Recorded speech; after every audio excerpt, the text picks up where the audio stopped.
Now, I keep saying that marriage is designed by God. நான் எப்பொழுதுமே சொல்லுகிற காரியம் திருமணமானது தேவனால் வடிவமைக்கப்பட்ட ஒன்று. It is not man's idea. அது ஒரு மனுஷனுடைய யோசனை அல்ல, தேவனுடைய யோசனை. So when you think about marriage, you need to know that if at all you want to learn about marriage, you have to learn from God's word. அதனால் திருமணத்தை குறித்து சிந்திக்கும் பொழுதெல்லாம் திருமணத்தை அறிய வேண்டும் என்றால் தேவனுடைய வார்த்தையிலிருந்தே அறிந்து கொள்ள வேண்டும். Now every marriage can have a potential problem because of the things that we have seen and heard as we grew up in our own family setup. நம்முடைய குடும்ப அமைப்பிலே நாம் வளர்ந்த பொழுது கற்றுக்கொண்ட சில காரியங்களினாலே எப்பொழுதுமே திருமண வாழ்க்கையிலே பிரச்சனைகள் சில சூழ்நிலைகள் வந்து விடுவது உண்டு. So another family where we grew up, our dad and mom, they are not perfect people. நாம் வளர்ந்த நம்முடைய குடும்பத்தின் தாய் தகப்பன்மார் பரிபூர்ணம் உள்ளவர்கள் அல்ல. So if they are doing something wrong, another same thing is handed over to the next generation. அதனால் தாய் தகப்பன் ஏதாவது தவறு செய்வார்கள் என்றால் இந்த தவறானது அடுத்த தலைமுறைக்கு சென்று விடுகிறது. So when you think about your marriage life, it's not something that happens to you by default. அதனால் உங்களுடைய திருமணத்தை குறித்து நீங்கள் சிந்திக்கும் பொழுது எதேச்சையாக அது நடக்கிற ஒரு காரியம் அல்ல. You need to be able to build up your marriage according to the purpose and the design that God has in His Word. அவருடைய வார்த்தையின் அடிப்படையில் இருக்கிற நோக்கத்திலேயும் வடிவத்திலேயும் உங்களுடைய திருமணத்தை நீங்கள் கட்டி எழுப்பி ஆக வேண்டும். I hope tonight you are not somebody who live your married life by default. அதனால் இந்த ராத்திரியிலும் நீங்கள் உங்கள் திருமணத்தை தன்னிச்சையாக அல்லது எதேச்சையாக நடத்துகிற ஒரு நபராய் இல்லை என்பதை நான் நம்புகிறேன். You follow what I'm talking about? சொல்வதை புரிந்து கொள்கிறீர்களா? Marriage should be built based on the word. வார்த்தையின் அடிப்படையில் திருமணம் கட்டி எழுப்பப்பட்டாக வேண்டும். You must be knowing where you are going. நீங்கள் எங்கே செல்கிறீர்கள் என்பதை நீங்கள் அறிந்திருக்க வேண்டும். You must know what is right and wrong according to God's word. கர்த்தருடைய வார்த்தையின் அடிப்படையில் எது சரி தவறு என்பதை நீங்கள் அறிந்திருக்க வேண்டும். It's not what you picked up from your family line. உங்களுடைய வம்ச வழியிலே நீங்கள் எடுத்துக்கொண்ட காரியங்கள் அல்ல. One of the most dangerous thing that I ever see in the families is we try to just follow blindly some of the wrong things that we have been practicing in our family line. நம்முடைய வம்ச வழியிலே காணப்படுகிறதான சில செயல்பாடுகளை அநேக குடும்பங்களை நான் பார்க்கிறேன், அறிந்தோ அறியாமலோ அந்த தவறுகளையே செயல்படுத்தி கொண்டு வருகிறார்கள். Because we have seen that with our parents' life, with grandparents' life, we assume that it is right. நம்முடைய பெற்றோர்கள் வாழ்க்கையிலும் நம்முடைய தாத்தா பாட்டி வாழ்க்கையிலும் இருந்ததை நாம் பார்த்தபடினாலே அது சரியாகத்தான் இருக்க வேண்டும் என்று நாம் யூகித்துக் கொள்ளுகிறோம். They have learned to live with it. அதோடு ஜீவிக்க நாம் கற்றுக்கொள்ளுகிறோம். But not necessarily that is right.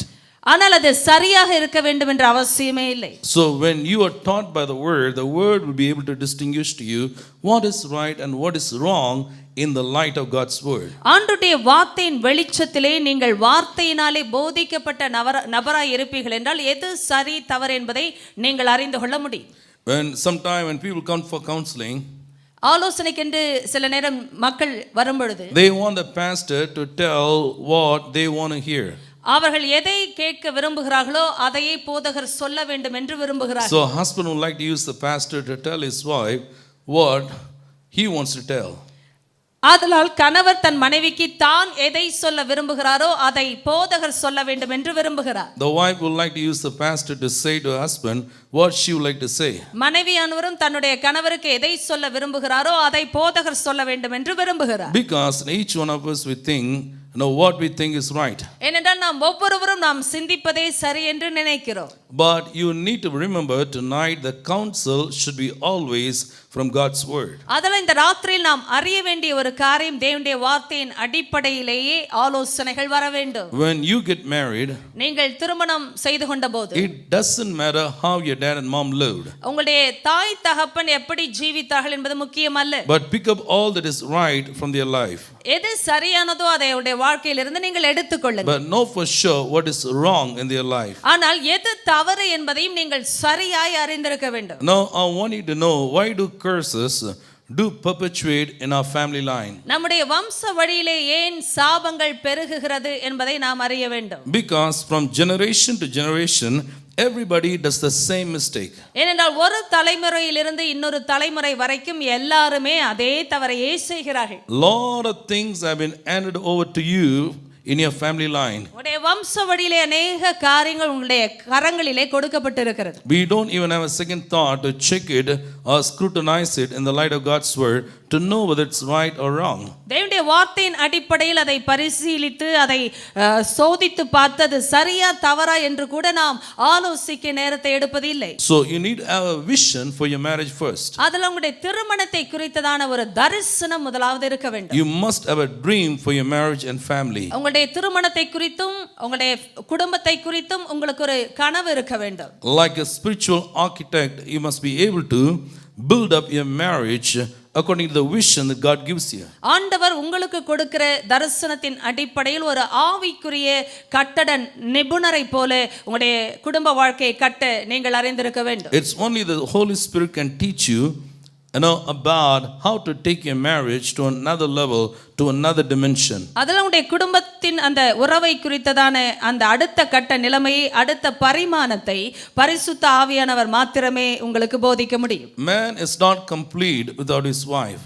ஒரு மனைவி இல்லாமல் ஒரு மனுஷன் முழுமையானவன் அல்ல. Hope all men listen. எல்லா ஆண்களும் அதை கவனித்தீர்கள் என்று நான் நம்புகிறேன். Are you listening? கவனித்துக் கொண்டிருக்கிறீர்களா? Or you're pretending as though you're listening? இல்லை என்றால் கவனிப்பதை போல் நடிக்கிறீர்களா? Sometimes we are good at it, isn't it? No man is complete without his wife. தன்னுடைய மனைவி இல்லாமல் எந்த ஒரு மனுஷனும் முழுமையானவன் அல்ல. So your wife is not an accessory. அதனால் உடைய மனைவி என்று சொல்லப்படுகிறவர்கள் ஏதோ ஒன்றை வைத்துக் கொள்ளத்தக்கதான ஒரு பொருள் அல்ல. You are designed to live a dependent life on your wife. நீங்கள் உங்களுடைய மனைவியை சார்ந்து வாழக்கூடிய ஒரு வடிவத்தை தேவனிடத்திலிருந்து பெற்றிருக்கிறீர்கள். Do all men understand that? எல்லா ஆண்களும் அதை புரிந்து கொள்ளுகிறீர்களா? Sometimes things can go wrong in our lives when you don't understand God's word and the marriage in God's perspective. தேவனுடைய வார்த்தையும் திருமணத்தை தேவனுடைய வார்த்தையின் அடிப்படையிலேயும் நீங்கள் புரிந்து கொள்ளாத பட்சத்தில் திருமணத்தில் சில காரியங்கள் தவறாய் போக வாய்ப்பு இருக்கிறது. So a lot of times men can try to live an independent life in your married life. உடைய திருமண வாழ்க்கையிலே சில நேரம் ஆண்கள் அந்த சார்ந்திராத சுயேட்சையான ஒரு வாழ்க்கை வாழ வாய்ப்பு இருக்கிறது. Because you think, now I am the man of the house. ஏனென்றால் நான் தான் என்னுடைய வீட்டுக்கு தலைவன். I go to work. நான் வேலைக்கு செல்கிறேன். I earn a lot of money. நிறைய பணம் சம்பாதிக்கிறேன். All that you need is 3 meals a day. ஒரு நாளைக்கு வேண்டியதெல்லாம் 3 வேளை சாப்பாடு. I mean, you tell your wife you need 3 meals a day. மனைவியிடத்தை சொல்லுவோம் அல்லவா, உனக்கு வேண்டியது 3 வேளை சாப்பாடு தானே. I buy for you some jewels. சில நகைகளை வாங்கி தருகிறேன். I give you a good life. நல்ல ஒரு வாழ்க்கையை தருகிறேன். So just be happy. சந்தோஷமா இருப்போம். Your wife is not a mannequin. நன்றாய் கவனிங்க, இந்த கடையில நிறுத்துற ஒரு சிலை போல அல்ல மனைவி. She is your life partner. உடைய வாழ்க்கையின் துணை அவர்கள். You understand what I'm talking about? சொல்வதை புரிந்து கொள்கிறீர்கள். She is equal in marriage. திருமணத்தில் அவர்கள் சமத்துவம் உடையவர்கள்.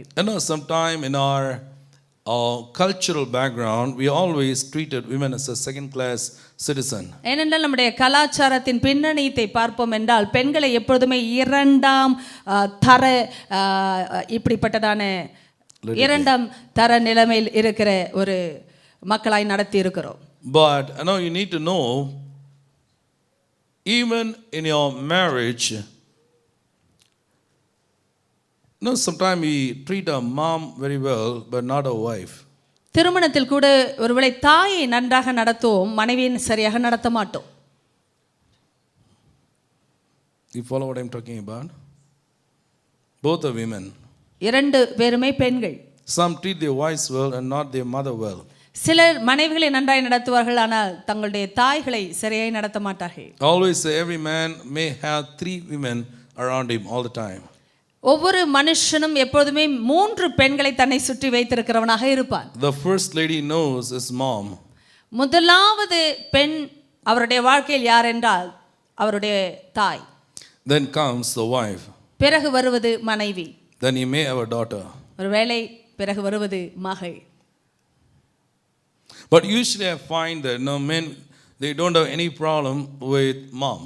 ஆனால் எப்போதுமே பார்க்குற வழக்கமான காரியம் ஆண்களுக்கு தாய்களிடத்தில் எந்த பிரச்சனையும் இல்லை, and nor even with their daughter. மகள்களிடத்திலும் பிரச்சனை இல்லை. Usually they have a very close bonding with mom and the daughter. எப்பொழுதுமே வழக்கமாக தாயினிடத்திலும் மகளிடத்திலும் நல்ல நெருக்கமான பிணைப்பு இருக்கும். But the issue is always in the context of wife. ஆனால் மனைவி என்ற அந்த ஒரு அர்த்தத்தில் வரும்பொழுதுதான் பிரச்சனையும் வரும்.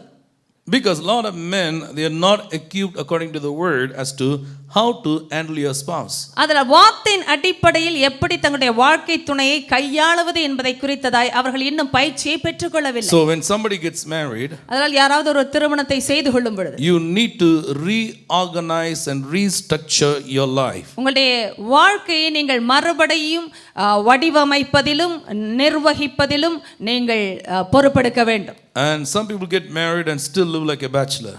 திருமணம் ஆயும் சில பேர் இந்த கல்யாணம் ஆகாத ஆள் போல் வாழ்வார்கள். I am not the one, pastor. I am not talking about you. உங்களை பற்றி சொல்லவில்லை, I am talking about somebody. வேறு யாரையோ சொல்லி கொண்டிருக்கிறேன். Where I go, where I come, don't ask me. எங்கே போகிறேன் எங்கே வருகிறேன் என்று கேட்கக்கூடாது. I'll let you know what I'm coming for lunch. Keep the lunch ready. நான் சாப்பாட்டுக்கு வருவேன் சொன்னா சாப்பாட்டை ரெடியாவை. Sometime I'll come late, don't question me. லேட்டா வந்தா கேள்வி கேட்காதே. I will go where I like. எங்க விரும்புறனோ அங்க போவேன். I will do what I want. எதை நான் செய்யணும்னு நினைக்கிறேனோ செய்வேன். Don't keep on calling me. எப்பொழுதும் என்ன இப்படி ஃபோன் பண்ணி தொலைக்க கூடாது. What is your problem? உன் பிரச்சனை என்ன? Leave me alone. என்னை தனியா விட்டுரு. Independent attitude. ஒரு சுயேட்சையான ஒரு மனப்பான்மை. Sometimes men have a lot of money because they go to work and women sit at home. சில நேரம் பெண்கள் வீட்டிலே இருக்கிறவர்களா இருந்தால், ஆண்கள் அதிகமாய் சம்பாதிக்கிறவர்களா இருந்தால் இந்த கையில் இருக்கிற பணம் பேசுகிறது. Oh, it's my life. என்னுடைய வாழ்க்கை. I give you what you want. உனக்கு என்ன வேணுமோ தருகிறேன். Just be happy. சந்தோஷமா இரு. Don't interfere. குறுக்கிடாதே. That's why I see the first half, till retirement, and the man is lives like a king. அதனால தான் இப்படி ஒரு ரிட்டையர்மென்ட் வர வரைக்கும் ஒரு மனுஷன் ஒரு ராஜாவை போல வாழுகிறார். I don't understand why women live longer than men. எதனாலே பெண்கள் ஆண்களை விட அதிகமாய் உயிர் வாழ்கிறார்கள் என்று தெரியவில்லை. So when this guy gets old, அதனால் இந்த மனுஷன் முதியவராகும் பொழுது you know what's happening? என்ன நடக்கும் என்று உங்களுக்கே தெரியும். The wife will take all the revenge. எல்லா பழி வாங்குதலும் அப்பொழுது Shut up. வாய மூடு. Put the food, take it and eat it. சாப்பாடு வச்சிட்டேன் சாப்பிடு. I'm saying all these things are reality right now. இதெல்லாம் ஒரு நிஜம் இப்பொழுது, அதனால் I சொல்லுகிறேன். have spoken to people. மக்களிடத்தில் பேசி இருக்கிறேன். Oh pastor, you do not know how this man ruined my life. போதகரே உங்களுக்கு தெரியாது இந்த மனுஷன் எப்படி என் வாழ்க்கையை சீரழிச்சார். Now he doesn't have strength. இப்போ அவருக்கு பலன் இல்லை. He has to be depending upon me for everything. பாருங்கள் இப்பொழுது என்னையே எல்லாவற்றுக்கும் சார்ந்திருக்க வேண்டும். Once and he live like as though he doesn't need anybody. தன் வாழ்க்கையில ஒரு காலத்துல யாரும் வேண்டான்னு வாழ்ந்தவர். I have the muscle power. எனக்கு தசையின் வல்லமை இருக்கு. money. எனக்கு பணம் இருக்கு. I know what to do. எனக்கு என்ன செய்யணும் தெரியும். I don't need you. You need me. ஓ எனக்கு உன்னை எனக்கு தேவையில்லை. I don't need you. You need me. உனக்கு தான் நான் தேவை. But now ஆனால் இப்பொழுது 70 years old, 70 வயது, நடுங்கிக் கொண்டிருக்கிறார். Give me one coffee. Coffee குடுமா. Wife said, wait. She's still healthy. இன்னும் அவங்க ஆரோக்கியமா Still இருக்காங்க. she can walk around. இப்போ அவங்க இன்னும் நடக்கலாம். You man, I hope you don't get into this situation. இந்த மாதிரி சூழ்நிலையில் நீங்கள் நுழைந்து விட மாட்டீர்கள் என்று நம்புகிறேன். So treat your wife well now. அதனால உங்க மனைவி இப்பவே நல்லா நடத்துங்க. Am I talking the truth? சத்தியத்தை பேசுகிறேனா? Yes. So why I'm saying this, our understanding about marriage is very important. ஏன் இதை சொல்லுகிறேன் என்றால் திருமணத்தை குறித்து புரிந்து கொள்வது மிக முக்கியம். Amen. So when you know about marriage in God's perspective, is saying that you both are created to be equal in marriage, and then your marriage will be a blessing. நீங்கள் இருவரும் தேவனுடைய கண்ணோட்டத்தில் சமத்துவ நிலைமை உடையவர்களாய் சிருஷ்டிக்கப்பட்டிருக்கிறீர்கள் என்பதை புரிந்து கொள்ளும் பட்சத்தில் உங்களுடைய திருமணம் ஒரு ஆசீர்வாதமான திருமணமாக இருக்கும். The Bible says in the book of Amos, it says, how can two people walk together unless they are agreed to do so? Amos 3:3 எப்படியாக சொல்லியிருக்கிறது, இருவர் ஒருமனப்பட்டாலுடைய ஒருமித்து நடப்பது எப்படி? Amen. So two people have to walk together they must have an agreement. இருவர் நடக்க வேண்டும், ஒருமித்து நடக்க வேண்டும் என்றால் அவர்களுக்கு ஒரு மனம் அவசியம். I know what you're thinking now. நீங்கள் என்ன சிந்தித்துக் கொண்டிருக்கிறீர்கள் என்று எனக்கு தெரியும். Now you seem to be saying, Pastor, I don't mind having agreement. ஒரு மனம் வைப்பதை குறித்து எனக்கு எந்த பிரச்சனையும் இல்லை போதகரே. The only thing I'm asking you is my wife should agree with me. நான் கேட்கிற ஒரே ஒரு விஷயம், என் மனைவி என்னோடு ஒத்து போக வேண்டும். The issue is, the problem is, who agrees with who? இப்போது இருக்கிற பிரச்சனையும் உண்மையான அந்த சங்கடம் என்ன என்றால் யார் யாரோடு ஒத்து போகிறார்கள் என்பதுதான். When people get married, திருமணம் செய்து கொள்ளும் they பொழுது always say adjust. சமாளித்துக்கொள். Adjust what? எதை சமாளிப்பது? Husband says adjust. கணவர் சொல்லுகிறார் சமாளித்துக்கொள். Wife says adjust. மனைவி சொல்லுகிறார்கள் சமாளித்துக் கொள்ளுங்கள். But they both are adamant, they both don't want to adjust. ஆனால் இருவருமே இப்படியாக விட்டு கொடுக்க முடியாமல் சமாளிக்கவும் முடியாமல் இருக்கிறார்கள். The Bible says, in Ephesians 5:21 it says, why not we read that? எபேசியர் 5:21 நாம் வாசிக்க கூடாது. It's a powerful verse. மிக வல்லமையான ஒரு Submit to one another out of reverence for Christ. தெய்வ பயத்தோட ஒருவருக்கொருவர் கீழ்ப்படிந்திருங்கள். Amen. I love that in Tamil. What comes first is the fear of God. வருகிற முதலாவதான காரியம் தெய்வ பயம். Out of reverence for Christ, submit to one another. தெய்வ பயத்தோட ஒருவருக்கொருவர் கீழ்ப்படிந்திருங்கள். Look at me everybody right now. எல்லாரும் இப்பொழுது என்னை பாருங்கள். Amen. So in every marriage, I want you to know you should have the fear of God. அதனால் எல்லா திருமணத்திலும் நீங்கள் அறிய வேண்டியதான காரியம் தெய்வ பயம் இருக்க வேண்டும். And the Bible says, out of reverence for God, you must be able to submit to one another. வேதத்தில் சொல்லப்பட்டதான காரியம் தெய்வ பயத்தோட ஒருவருக்கொருவர் கீழ்ப்படிந்திருங்கள். Amen. There's nothing wrong in listening to your wife as long as what she says is right. உங்களுடைய மனைவி சொல்லுவது சரியா இருக்கும் பட்சத்தில் அவருக்கு செவி கொடுத்திருப்பது தவறே அல்ல. Look at me, all men, look at me. எல்லா சகோதரர்களும் என்னை பாருங்கள். Sometimes we have a big ego or pride, we don't want to listen to our spouse. சில நேரம் நமக்கு இருக்கிற இந்த பெரிய கௌரவத்தினாலே சுயத்தினாலே நம்முடைய வாழ்க்கை துணையை நம்ம கேட்க விரும்ப மாட்டோம். Then we go to office, we say, yes sir. அலுவலகத்துக்கு சொல்லும்போது எல்லாருக்கும் இப்படி நாம் கும்பிடு போடுவோம். When your boss says something, yes sir. உடைய தலைவர் எஜமான் சொல்லும்போது இப்படி சொல்லுகிறோம். No, we go everywhere, listen to everybody. செல்லுகிற எல்லா இடத்திலும் எல்லாரிடத்திலும் செவி கொடுக்கிறோம். Your friend says something, you listen.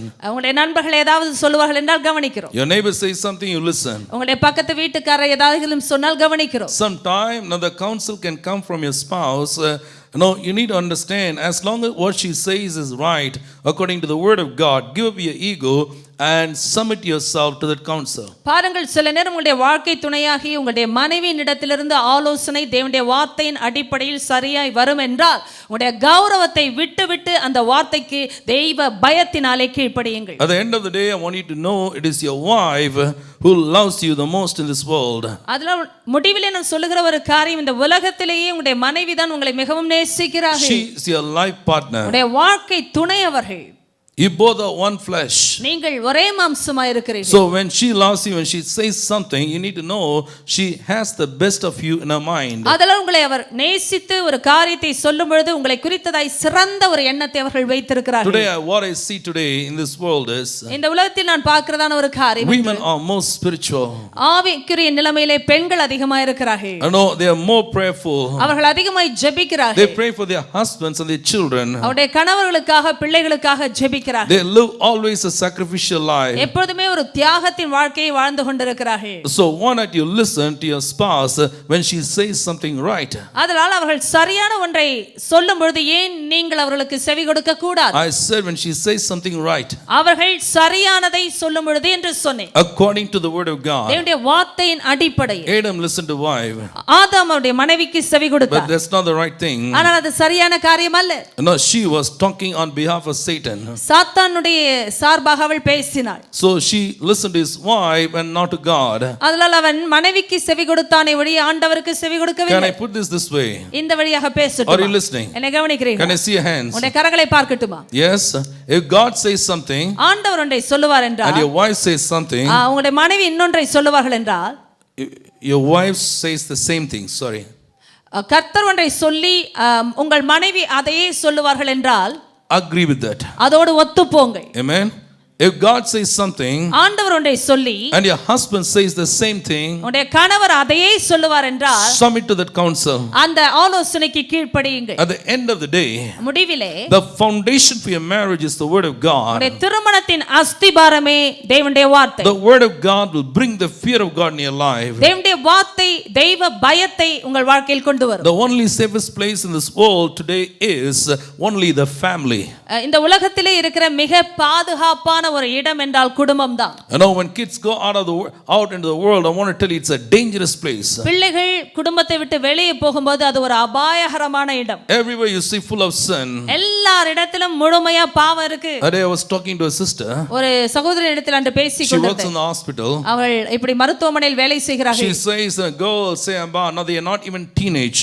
They come to the hospital for abortion. பாருங்கள், அபார்ஷன் கருக்கலைப்பு செய்து கொள்வதற்காக வாலிப வயது கூட தொடாத பெண்கள் வந்து கொண்டிருக்கிறார்கள். They are not even 13. 13 வயது கூட நிரம்பவில்லை. What a sorry state of affairs. என்ன ஒரு வேதனைக்குரிய காரியம். We think we can send our kids to the best school. ஒரு சிறந்த பள்ளிக்கூடத்திற்கு அனுப்பலாம் என்று You நினைக்கிறோம். think that's a hope. அதுதான் நம்பிக்கை என்றும் You can நினைக்கிறோம். send them to the best college. ஒரு நல்ல கல்லூரிக்கு அனுப்பலாம் என்று நினைக்கிறோம். You think that's a hope. அதுதான் நம்பிக்கை என்றும் You நினைக்கிறோம். think you can make a lot of money for your kids. உங்களுடைய பிள்ளைகளுக்கு என்று நிறைய பணம் சேர்க்கலாம் என்று You think நினைக்கிறோம். no, that's going to give hope. அது ஒரு நம்பிக்கை என்றும் நினைக்கிறோம். I want to tell you something. நான் ஒன்றை சொல்லிக் கொள்ளட்டும். Except the family, every other place is a dangerous place. குடும்பத்தை தாண்டி எந்த ஒரு இடமும் ஒரு அபாயகரமான இடம். If a husband and wife they are God fearing, ஆண்டவருக்குள்ளாக கணவன் மனைவியும் தெய்வ பயம் உள்ளவர்களாய் இருப்பார்கள் என்றால் children will live in safety. பிள்ளைகள் அந்த பாதுகாப்பிலே ஜீவிப்பார்கள். Somebody say amen. ஆமென் என்று சொல்லுங்க. That's why God told in Deuteronomy, அதனால்தான் உபாகமத்திலே தேவன் சொன்னார், talk about this word to your children. உடைய பிள்ளைகளுக்கு இந்த வார்த்தைகளை குறித்து பேசு. When you sit down, when you get up, உட்காரும் பொழுதும் எழும்பும் பொழுதும், when you go out, when you come in, வெளியே செல்லும் பொழுதும் திரும்பி வரும் keep பொழுதும் talking about the word of God. வார்த்தைகளை குறித்து நீ பேசிக் Let கொண்டிரு. your children listen to the word of உடைய God. பிள்ளைகள் அந்த வார்த்தைகளை தேவனுடைய வார்த்தைகளை கேட்கட்டும். Create an atmosphere of godliness for your children. உங்களுடைய பிள்ளைகளுக்கு என்றதான ஒரு தேவ பக்தி உள்ள ஒரு சூழ்நிலையை நீங்கள் உருவாக்க வேண்டும். Because family is the only place of hope for children. ஏனென்றால் பிள்ளைகளுக்கு குடும்பங்கள் தான் ஒரே ஒரு நம்பிக்கை. Your children are going to be exactly like you. உங்களை போன்றுதான் உங்களுடைய பிள்ளைகள் இருக்க போகிறார்கள். You follow what I'm saying? சொல்வதை பின்பற்றுகிறேன். Today I see a lot of people, they don't want to change. இன்று நான் பார்க்கிற காரியம், அநேக மக்கள் தாங்கள் மாற வேண்டும் என்று விரும்புவதில்லை. But they want the best for your children. ஆனால் அவருடைய பிள்ளைகளுக்கு சிறந்தது வேண்டும் என்று நினைக்கிறார்கள். How it's possible? எப்படி அது சாத்தியம்? Your children live under your roof. உங்களுடைய கூரைக்கு கீழ் அல்லவா பிள்ளைகள் Your வாழ்கிறார்கள். home is infested. உங்களுடைய குடும்பம் அந்த வீடானது தீட்டுப்பட்டு இருக்கிறது. The kind of talk you are at home is ungodly. உங்களுடைய வீட்டில் இருக்கிற அந்த பேச்சே தேவ பக்தியற்ற The பேச்சு. programs you watch the television are ungodly. தொலைக்காட்சியில பார்க்கிற எல்லா புரோகிராமும் பாருங்க தேவ பக்தியற்ற விஷயம். There's no godly atmosphere, godly lifestyle in the family. வீட்டுக்குள்ள ஒரு தேவ பக்தி உள்ள ஒரு வாழ்க்கை முறையும் பழக்கங்களும் இல்லை. Father doesn't want to pray. Father doesn't want to pray. தகப்பனானவர் ஜெபிக்க விரும்பவில்லை. Mother doesn't pray. தாயானவர்கள் But ஜெபிப்பதில்லை. somehow we want our kids to have a glorious future. ஆனால் நம்முடைய பிள்ளைகள் எப்படியோ மகிமையான ஒரு எதிர்காலத்தை பெற்றுக்கொள்ள வேண்டும் என்று நினைக்கிறோம். Can I say this? Listen carefully. கவனித்து கேளுங்க, நான் What சொல்லட்டுமா? you do today, இன்று நீங்கள் செய்கிற you are காரியம் not only doing for yourself, உங்களுக்காக மாத்திரம் but செய்யவில்லை, you are doing for your children உங்களுடைய பிள்ளைகளுக்காகவும் செய்கிறீர்கள். and the children to come, and the children to come. அவர்கள் தலைமுறைக்கும் அவர்களுடைய பின்னான தலைமுறைக்கும் செய்கிறதான காரியம். Somebody say amen. ஆமென் என்று சொல்லுங்கள். Hallelujah. Submit to one another out of reverence for Christ. தெய்வ பயத்தோட ஒருவருக்கொருவர் கீழ்ப்படிந்திருங்கள். Amen. Some of the strong disagreements in your life, உங்களுடைய வாழ்க்கையில் இருக்கிறதான சில ஒத்துப்போகாத காரியங்கள், just think for a moment, where did that come from?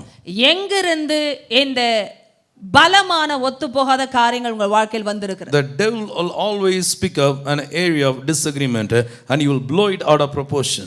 பிசாசு எப்பொழுதுமே நீங்கள் ஒத்துப்போகாத அந்த பகுதிகளை பெரிதாக்கி காட்டுவான். He will try to create a strife within the marriage. திருமணத்திற்குள்ளாக இப்படியாக முறிவை கொண்டு வர முயற்சிப்பான். So you need to work out ways how you can both come together with proper understanding and agreement based on the word of God. அதனால் தேவனுடைய வார்த்தையின் அடிப்படையில் வருகிற புரிந்து கொள்ளுதலிலும் இப்படிப்பட்டதான ஒத்து போகுதலிலும் எப்படி நாம் ஒருமனப்படுவது என்பதை குறித்து நீங்கள் முயற்சிக்க வேண்டும். If you are struggling, go for a counseling. நீங்கள் போராடி கொண்டிருக்கிறீர்கள் என்றால் ஆலோசனை அவசியம். Some people don't take any help until they go for divorce. பாருங்கள், விவாகரத்து வரும் வரைக்கும் சில மக்கள் எந்த உதவியும் கேட்க மாட்டார்கள். No marriage is a perfect marriage. எந்த திருமணமும் பூரணமானது அல்ல. But I want to tell you, now you can have a wonderful marriage if you are a loving and forgiving person. நீங்கள் ஒரு நேசிக்கிற மன்னிக்கிற நபராய் இருந்தால் ஒரு அருமையான திருமண வாழ்க்கை உங்களுக்கு உண்டாயிருக்கும். If both the husband and wife, both of you are taught by God, then you can have a godly marriage. கணவனும் மனைவியும் தேவனால் போதிக்கப்பட்டிருப்பீர்கள் என்றால் ஒரு தேவ பக்தி உள்ள திருமணத்தை பெற்றுக்கொள்ள முடியும். God wants to give you a beautiful married life. கர்த்தர் உங்களுக்கு ஒரு அழகான திருமண வாழ்க்கையை கொடுக்க He wants to விரும்புகிறார். give you a beautiful future உங்களுக்கு ஒரு அழகான எதிர்காலத்தை கொடுக்க for விரும்புகிறார். you and your children, உங்களுக்கும் உங்கள் பிள்ளைக்கும், your children's children. உங்கள் பிள்ளைகளுடைய பிள்ளைகளுக்கும். And that's the reason he says, my son, my daughter, and build up your marriage according to my word. அதனால் தான் என் மகனே மகளே உன்னுடைய திருமணத்தை என்னுடைய வார்த்தையின் அடிப்படையில் கட்டு என்று சொல்லுகிறார். Sometimes we try to use money to bring the family together. சில நேரம் பணத்தை பயன்படுத்தி குடும்பத்தை ஒன்றாய் இருக்க பார்ப்பார்கள். We try to use a lot of other things to bring the family together. இன்னும் अनेक காரியங்களை பயன்படுத்தி குடும்பத்தை ஒன்றாய் வர வைக்க பார்ப்பார்கள். Now many years back I was counseling a family. ஒரு குடும்பத்திற்காக நான் ஆலோசனை பல வருடங்களுக்கு முன்பாக No, கொடுத்தேன். they used to have time and again lot of trouble. ஒவ்வொரு முறையும் ஏதாவது ஒரு பிரச்சனை வந்து கொண்டே இருக்கும். In order to patch up, the husband would spend a lot of money during the time just to satisfy his wife.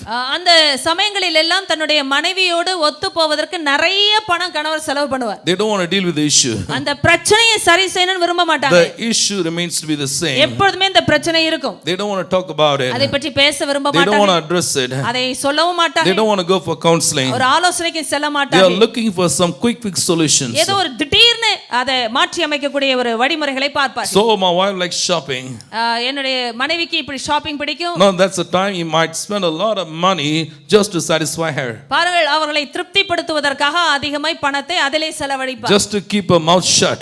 அவருடைய மனைவியுடைய வாயை அடைப்பதற்கு. But I want to ask you, does that really work out? நான் கேட்கிறேன், இதெல்லாம் ஒத்து போகுமா? No, money cannot replace the counsel of God. தேவனுடைய ஆலோசனை பணம் ஒரு நாளும் மாற்றி You can அமைக்காது. build a house with your money, உங்களுடைய வீட்டை அந்த கட்டடத்தை வேணா பணத்தை வச்சு but கட்டலாம். the home is built by God. ஆனால் குடும்பம் தேவனால் கட்டப்படுகிறது. God is the one who can build your home. கர்த்தர் ஒருவரே உங்களுடைய குடும்பத்தை கட்ட முடியும். God is the one who can give a beautiful life to your children. அவர் ஒருவரே உங்களுடைய பிள்ளைகளுக்கு நல்ல அழகான வாழ்க்கையை கொடுக்க With முடியும். money you can have a lifestyle, பணத்தை வைத்து வாழ்க்கை தரத்தை வேண்டுமானால் but வைத்துக் the கொள்ளலாம். life you cannot buy anywhere. ஆனால் அந்த ஜீவனை வாழ்க்கையை நீங்கள் ஒரு நாளும் வாங்கிக் கொள்ள முடியாது. Life comes from God. வாழ்க்கை என்பது தேவனிடத்திலிருந்து வருகிறது. Hallelujah.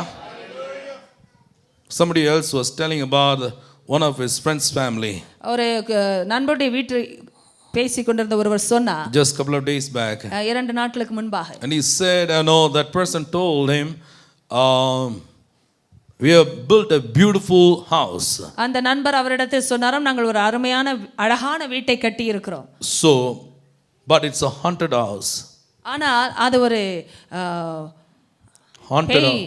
பேய் வீடு. My life partner left me. என்னுடைய வாழ்க்கை துணை என்னை விட்டு விட்டார். I'm living like a ghost in that house. அந்த வீட்டில் ஒரு ஆவியை போல வாழ்ந்து கொண்டிருக்கிறேன். What is more important in life? எது மிக முக்கியம் வாழ்க்கையில்? What makes your home so beautiful? உங்களுடைய வீட்டை எது அழகாய் மாற்றுகிறது? Your home, I said. உங்களுடைய குடும்பத்தை. You can have the beautiful house. உங்க வீடு வேண்டுமானால் அழகா இருக்கலாம். That doesn't mean that you have a quality family or married life. அது உங்க வாழ்க்கையில் ஒரு தரமுள்ள ஒரு நல்ல திருமணம் உள்ள குடும்பமா இருக்கிறது என்று சொல்ல You முடியாது. can drive the best car possible. உங்களுக்கு வாழ்க்கையில ஒரு சிறந்த வாகனம் இருக்கலாம். That is not the foundation for your marriage. அது உங்கள் திருமணத்துக்கு ஒரு நல்ல அஸ்திபாரம் அல்ல. You follow what I'm talking about. சொல்வதை It's a matter of two hearts. இது 2 இருதயங்களை பற்றினது. Husband and wife, they both should be taught by the word of God. தேவனுடைய வார்த்தையின் அடிப்படையில் கணவனும் மனைவியும் போதிக்கப்பட்டிருக்க வேண்டும். Who first solemnized the wedding? முதலாவது திருமணத்தை யார் நடத்தி வைத்தார்? Who was the first pastor? யார் முதலாவது போதகர்? God himself. தேவனே செய்தார். He was the father அவரே பிதா, and he was the father-in-law as அவரே well. மாமனாராகவும் இருந்தார். And he was the pastor. அவரே போதகராகவும் இருந்தார். And he solemnized the first wedding. முதல் திருமணத்தை அவரே நடத்தி I வைத்தார். told you so many times, Adam didn't ask for a wife. நான் ஏற்கனவே பலமுறை சொன்னேன், ஆதாம் மனைவிக்காக கேட்கவே இல்லை.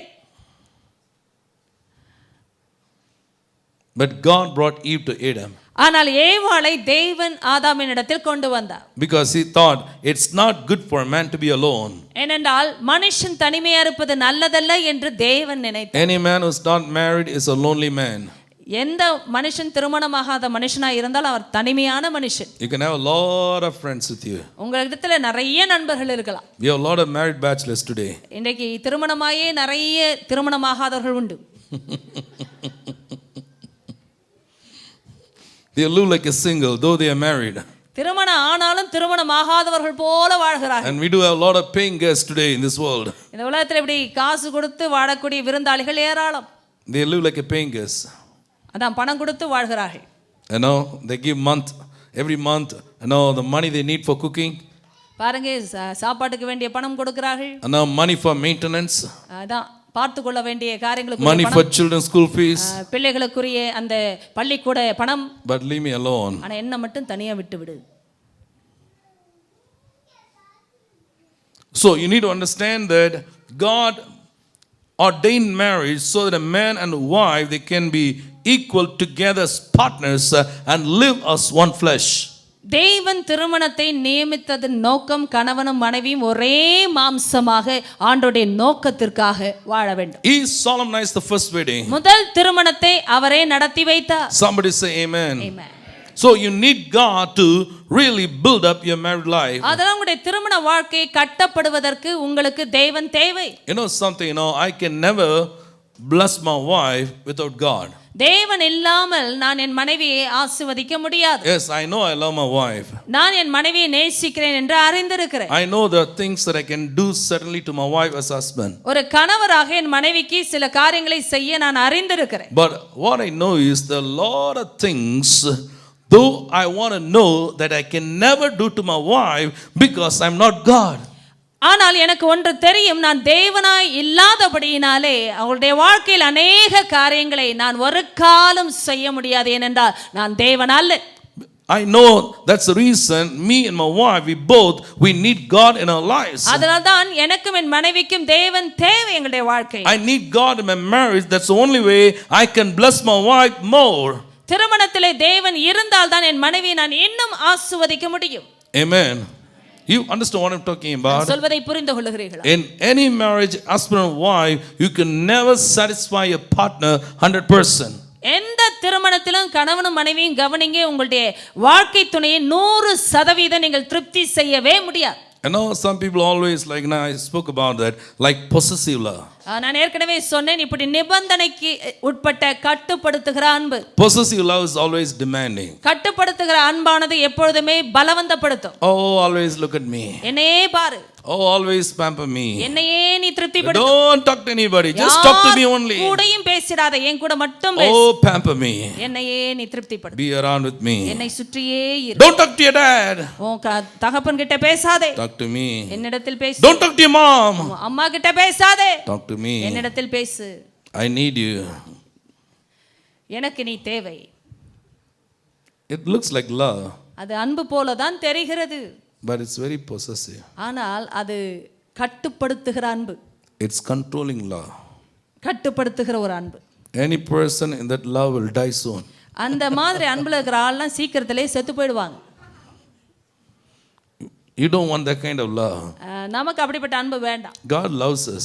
ஆண்டவர் நம்மை நேசிக்கிறார். But he doesn't control us. ஆனால் ஒரு நாளும் நம்மை கட்டுப்படுத்துவதில்லை. He never controls.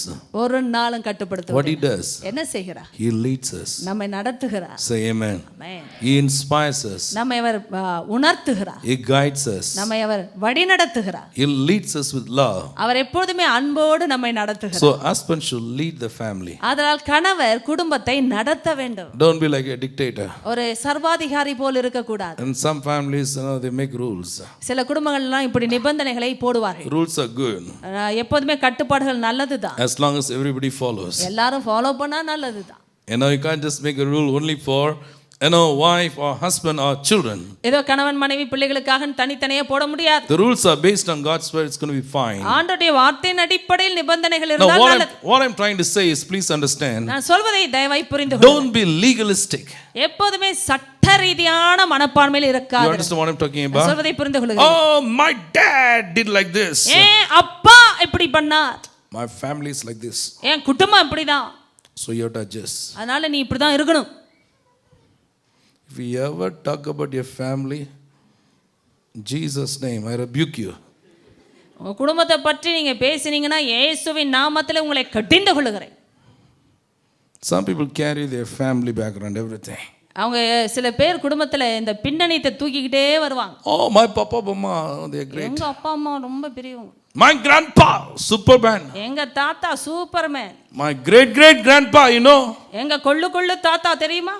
You're putting a lot of pressure on your spouse. உங்க வாழ்க்கை துணை மேல ரொம்ப பாரத்தை போடுறீங்க. You're putting a lot of pressure on your husband. உங்க கணவர் மேல நிறைய பாரத்தை வைக்கிறீர்கள். You're putting a lot of pressure on your wife. உங்களுடைய மனைவி மேல நிறைய பாரத்தை வைக்கிறீர்கள்.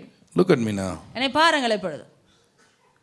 What I meant, I know you look at me. I said, listen. என்னை பாருங்கன்னா என்ன அர்த்தம்? கவனிங்கன்னு அர்த்தம். You don't have to live your parents' life. உங்க அப்பா அம்மா வாழ்க்கையை நீங்க வாழ வேண்டும் என்ற அவசியம் இல்லை. I hope somebody listen. நீங்க கவனிப்பீங்கன்னு தான் கொஞ்சம் சத்தத்தை உயர்த்தி பேசி இருக்கு. Hello. Yes or no? உண்மையா இல்லையா? Don't be a copycat. ஏதோ காப்பி அடிக்கிற பூனையா இருக்க கூடாது.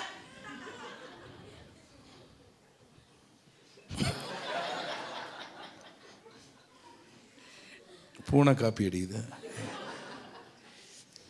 You understand what I'm saying? Live your life as God leads you. கர்த்தர் உங்களை நடத்துகிறபடி நீங்கள் உங்கள் திருமணத்தை நடத்துங்கள். Give space to your spouse. உங்களுடைய வாழ்க்கை துணைக்கு கொஞ்சம் அவசியமான நேரத்தை கொடுங்கள். Don't talk about or boast about your family credentials and merit and background. உங்களுடைய பின்னணியத்தை குறித்து உங்க குடும்ப வம்சாவழியை பற்றி இப்படியாக பேசிக்கொண்டு தரமாயிருக்கிறது என்ற காரியங்களை எல்லாம் குறித்து பெருமைப்படாதீங்க. You don't have to maintain the dignity and the status of your parents. உங்களுடைய பெற்றோர்களுடைய தரத்தையும் கனத்தையும் நீங்க அப்படியே காத்துக்கொள்ளணும்னு அவசியம் இல்லை. You can start from the scratch. நீங்க ஒரு தரையிலிருந்து ஸ்டார்ட் பண்ணலாமே. Love one another. ஒருவரை ஒருவர் நேசிக்கலாமே. Submit to one another. ஒருவருக்கொருவர் கீழ்ப்படியலாமே. Restructure your marriage according to the way, the vision that God has given you. ஆண்டவர் உங்களுக்கு கொடுத்த வழியின்படி தரிசனத்தின்படி நீங்கள் மறுபடியும் கட்டி எழுப்பலாமே. You don't have to live your forefathers' life. உங்களுடைய முன்னோர்களுடைய வாழ்க்கை நீங்க வாழணும் அவசியம் இல்லைங்க. Take all the good things, நல்ல காரியங்களை எடுத்துக்கொள்ளுங்க. but live the life that God ordained for you. ஆனால் தேவன் உங்களுக்கு நியமித்த ஒரு வாழ்க்கையை நீங்க வாழணும். Say amen. Amen.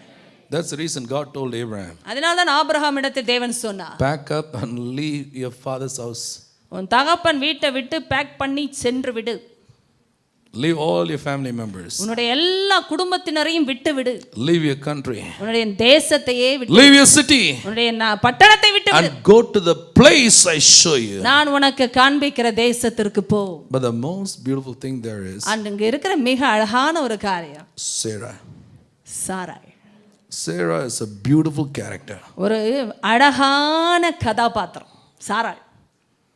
I want to talk about Sarah maybe next time. அடுத்த முறை நான் சாராளை குறித்து பேச விரும்புகிறேன். What a beautiful lady, not only in appearance, but even in her character.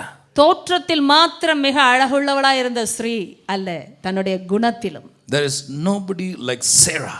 யாருமே சாராளை போல் இருந்ததில்லை. She is an outstanding woman. ஒரு தனித்தன்மையாய் நின்ற ஒரு ஸ்ரீ. Amazing woman. அருமையான ஒரு ஸ்ரீ.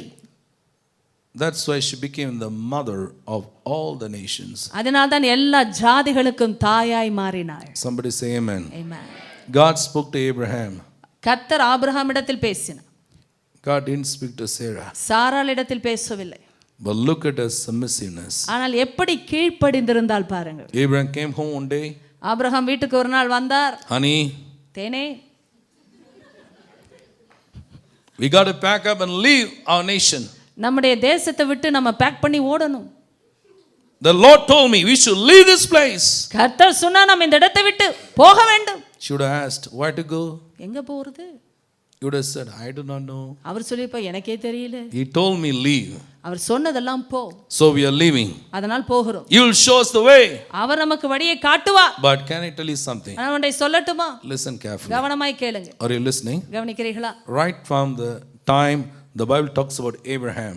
ஆபிரகாமை குறித்து அந்த ஆரம்பத்தில் பேசுகிற இடத்திலிருந்து வேதத்தில் Not even once you find Sarah rebelled against Abraham. ஆபிரகாமுக்கு விரோதமாய் ஒரு முறை கூட சாராள் முரட்டாட்டம் பண்ணினதாய் பார்க்கவே முடியாது. When he said we'll leave, போலான்னு சொன்ன பொழுது 100% yes sir.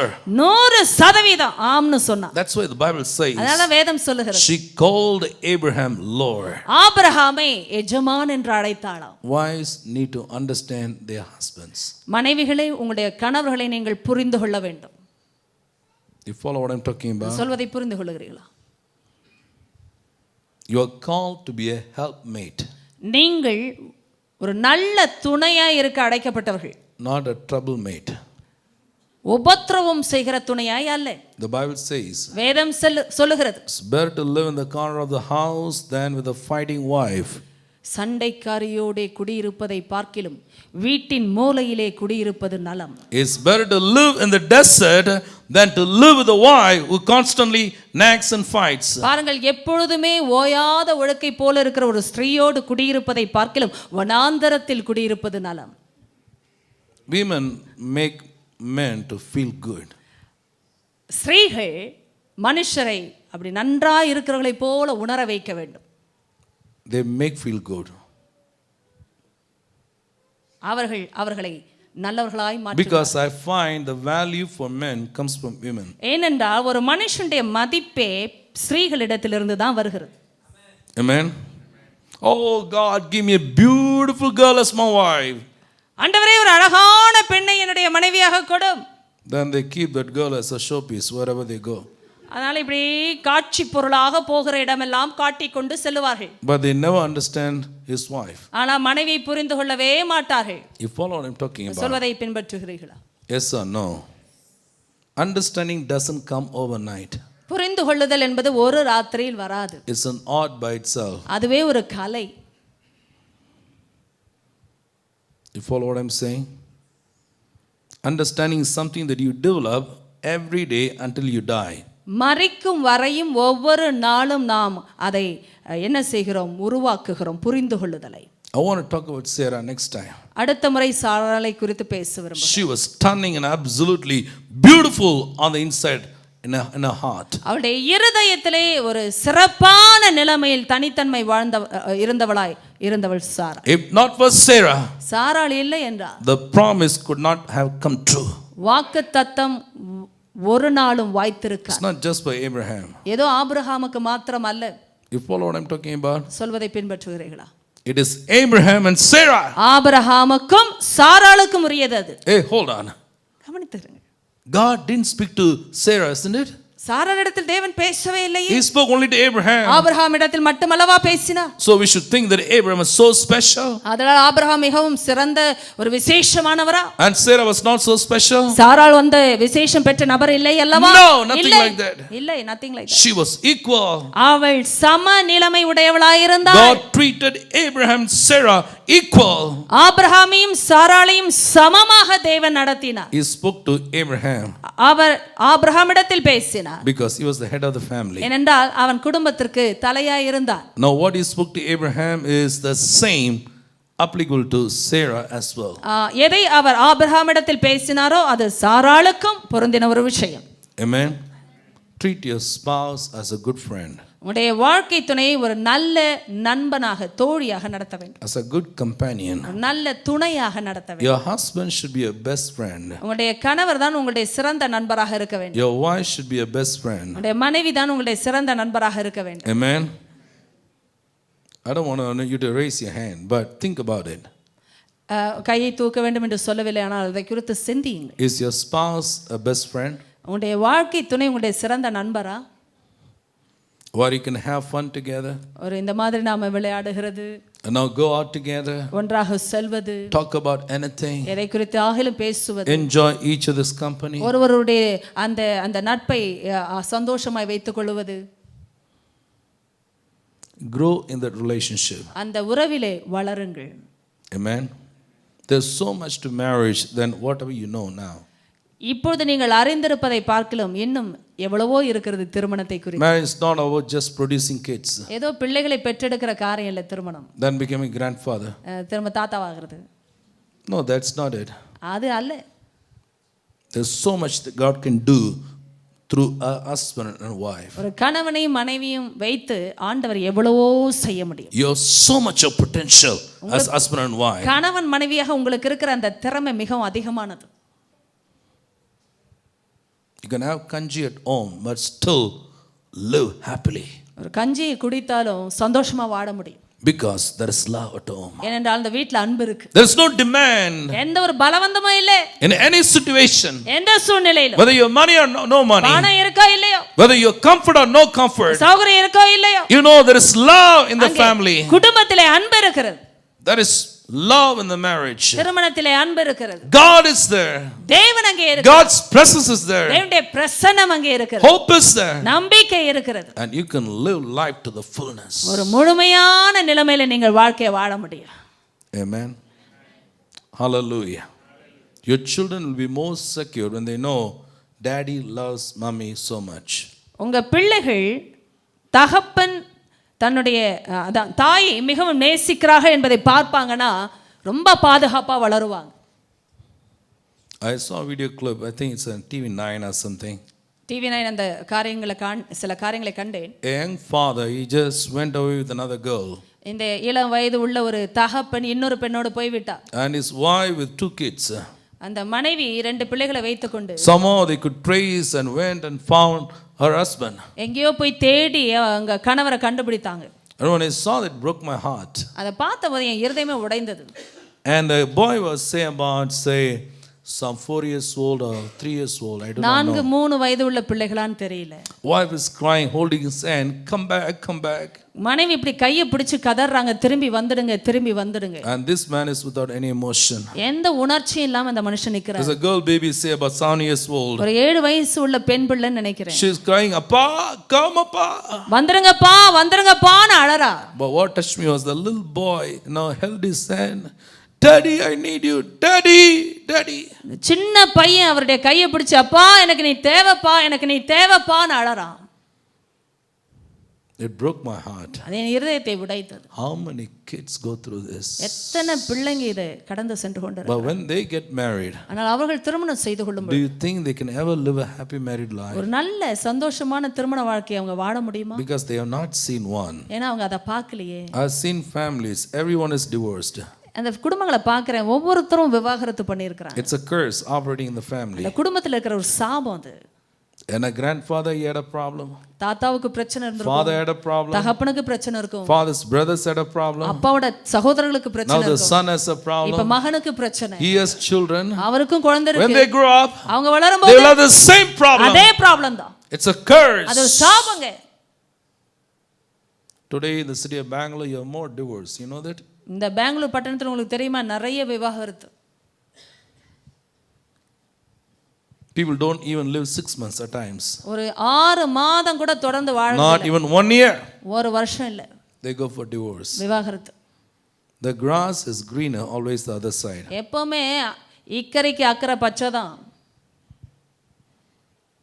Marriage is not a dream world. திருமணம் என்பதே ஒரு கற்பனை உலகம் இல்ல. That's a reality. அது நிஜம். Amen. I say now after wedding the next day you have to see each other without makeup. நான் சொல்லுவேன் திருமணத்துக்கு பிறகு ஒருவரை உண்மையா பார்க்கணும். You have to see each other without makeup. அதான் அலங்காரமே இல்லாம பார்க்கணும். Less makeup, you look more original. பாருங்க கொஞ்சமா மேக்கப் பண்ணா ஒரிஜினலா தெரியும். I read a story, I don't know, in Brazil, a guy divorced his wife because she looked different. பிரேசில்ல After the first night. பயந்து போய் ஒருவர் விவாகரத்து செய்து கொண்டார். ஏனென்றா முதலிரவுக்கு பின்னாடி பார்த்து பயந்துட்டார். Because she looks like an old lady. ஒரு வயசான கிழவி மாதிரி தெரிஞ்சா. Heavy makeup. பயங்கரமான makeup. You have to be beautiful on the inside. உள்ள அழகா இருக்கணும் இல்ல. Always think, when boys and girls, when they quote each other, can I sustain this after marriage? எப்பவுமே நான் நினைக்கிற விஷயம், இந்த பிள்ளைங்க வாலிபர்கள் இப்படி ஒருவருக்கொருவர் நேசித்து கொண்டு நடக்கும் பொழுது இதை திருமணத்துக்கு பிறகு கண்டினியூ பண்ண முடியுமா? Impossible. Impossible. So no makeup, you look original. அதான் அலங்காரம் இல்லை என்றால் நீங்கள் அழகாக இருப்பீர்கள். So I don't mean to say don't put any makeup at all. அதனால நீங்க அலங்காரமே பண்ணிக்கொள்ள கூடாது என்று நான் சொல்லவில்லை. But what I'm trying to say, be original. ஆனா எப்போதுமே நிஜமா இருங்க. You don't have to act like somebody you are not. நீங்க இல்லாம இருக்கும்போது இருக்கிற மாதிரி காட்டிக்க கூடாது. Amen. A godly husband will love you just as you are. ஒரு தேவ பக்தியுள்ள கணவர் நீங்க இருக்கிற வண்ணமாக நேசிப்பார். A godly wife will love you just as you are. ஒரு தேவ பக்தியுள்ள மனைவி நீங்கள் இருக்கிற வண்ணமாக உங்களை நேசிப்பார். Somebody say amen. ஆமென் என்று சொல்ல. Are you blessed tonight? Always remember, two are better than one. ஒருவரை பார்க்கிலும் இருவர் நலம். Amen. You are a team as husband and wife. You are a team yourself. கணவன் மனைவியாக நீங்களே ஒரு குழுவாய் இருக்கிறீர்கள். If you are together, நீங்கள் ஒருமனப்பட்டு இருப்பீர்கள் என்றால் nothing can ever shake in this world. இந்த உலகத்திலே உங்களை எதுவும் அசைக்க முடியாது. You can meet anything in this இந்த world. உலகத்திலே எதை வேண்டுமானாலும் நீங்க You can சந்திக்கலாம். live in any condition. எந்த நிலைமையில நீங்க வாழலாம். As long as you know for sure you are there for each other in good times and in bad times. நல்ல நாட்களிலும் மோசமான நாட்களில் நீங்கள் ஒருவருக்கொருவர் இருக்கிறீர்கள் என்பதை உணர்ந்து கொண்டால் நீங்கள் நிச்சயமாய் நன்றாய் இருப்பீர்கள். And that's the kind of marriage God wants you to have. அப்படிப்பட்ட ஒரு திருமணத்தை தான் தேவன் நீங்கள் வைத்திருக்க வேண்டும் என்று விரும்புகிறார். Are you blessed? நீங்கள் ஆசீர்வதிக்கப்பட்டிருக்கிறீர்கள். Amen. Amen. We're going to pray. நாம் ஜெபிக்க போகிறோம். Stand with me. என்னோட எழுந்து நில்லுங்கள். Lift your hand just for a moment உடைய கரங்களை ஒரு க்ஷணம் உயர்த்திக் கொள்ளுங்கள். and say, Lord, bless my marriage. சொல்லுங்க, கர்த்தாவே என்னுடைய திருமணத்தை ஆசீர்வதிங்க. I want to be a good husband. I want to be a good father. நான் ஒரு நல்ல கணவராய் நல்ல தகப்பனாய் இருக்க I விரும்புகிறேன். want to be a good wife. I want to be a good mother. நான் ஒரு நல்ல மனைவியை நல்ல தாயாய் இருக்க விரும்புகிறேன். Give me a vision for the marriage. திருமணத்திற்குரியதான தரிசனத்தை எனக்கு கொடுங்கப்பா. Oh God, give me insights from your word. உம்முடைய வார்த்தையிலிருந்து வருகிறதான அந்த ரகசியங்களை எனக்கு கொடுங்கப்பா. We want to function as a team, as husband and wife. கணவன் மனைவியாக ஒரு குழுவாக நாங்கள் செயல்பட விரும்புகிறோம். Hallelujah. As for me and my house, we will serve the Lord. நானும் என் வீட்டாருமோ வென்றால் கர்த்தரையே சேவிப்போம். Hallelujah. Thank you, Jesus. நன்றி செலுத்துகிறேன். Hallelujah. As for me and my house, as for me and my, sorry, நானும் வீட்டாரும் உம்மையே சேவிப்போ. Hallelujah. உமக்காய் ஓடுவோம், உந்தன் நாமம் சொல்லுவோம். நானும் என் வீட்டாரும் உம்மையே சேவிப்போம். உமக்காய் ஓடுவோம், உந்தன் நாமம் சொல்லுவோம். கைவிடா கைவிடா தெய்வமே, கருணையின் சிகரமே, மெய்யான தீபமே, என் வாழ்வின் நாற்றமே. கைவிடா கைவிடா தெய்வமே, கருணையின் சிகரமே, மெய்யான தீபமே, என் வாழ்வின் பாக்கியமே. முழங்கா படியிட்டு அமேன் முழுவதும் தருகிறேன். முழங்கா படியிட்டு